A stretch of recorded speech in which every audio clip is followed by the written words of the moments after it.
రాష్ట్రంలోని మహిళలకు ఏపీ ప్రభుత్వం శుభవార్త చెప్పింది. సచివాలయంలో మహిళా శిశు సంక్షేమ శాఖపై జరిగిన సమీక్షలో చంద్రబాబు నాయుడు మహిళా ఉద్యోగినుల కోసం కీలక నిర్ణయం తీసుకున్నారు. ఎన్నికల హామీల అమల్లో భాగంగా కీలక ఆదేశాలను జారీ చేసిన చంద్రబాబు నాయుడు మహిళా ఉద్యోగులకు అవసరమైన ప్రతి చోట వసతి గృహాలు అందుబాటులోకి తీసుకురావాలని అధికారులకు సూచించారు. రాష్ట్ర వ్యాప్తంగా జిల్లా కేంద్రాలు, కార్పొరేషన్ స్థాయిలో మాత్రమే కాదు, అవసరమైతే డివిజన్ స్థాయిలో కూడా వసతి గృహాలు ఏర్పాటు చేయాలని చంద్రబాబు సూచించారు.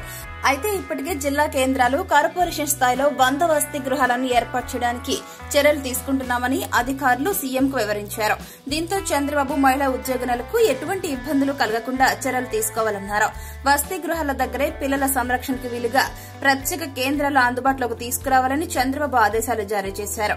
అయితే ఈ మహిళా వసతి గృహాలకు సంబంధించి మొదట ప్రభుత్వం వీటిని అద్దెకు తీసుకుని నిర్వహిస్తుంది.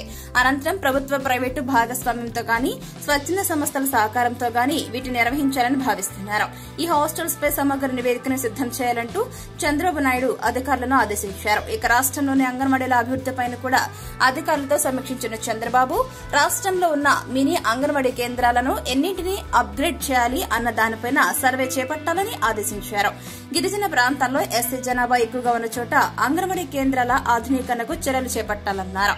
దాతల భాగస్వామ్యంతో అంగన్వాడీ కేంద్రాల అభివృద్దికి నిర్వహించే మేము సైతం కార్యక్రమాన్ని కూడా తిరిగి అమలు చేయాలని చంద్రబాబు ఆదేశించారు. అంతేకాదు రాష్ట్ర వ్యాప్తంగా ఉన్న అంగన్వాడీ కేంద్రాల్లో 3 నెలల వ్యవధిలో మౌలిక వసతుల పనులను పూర్తి చేయాలని, దీనికోసం కేంద్ర పథకాలను ఉపయోగించుకోవాలని చంద్రబాబు సూచించారు. ఇక మహిళల కోసం రాష్ట్రంలో నిత్యావసర వస్తువుల ధరలు తగ్గించే చర్యలు చేపట్టాలని, రేషన్ షాపుల ద్వారా సరుకుల పంపిణీ పునరుద్దరించాలని సీఎం అధికారులకు ఆదేశాలు జారీ చేశారు.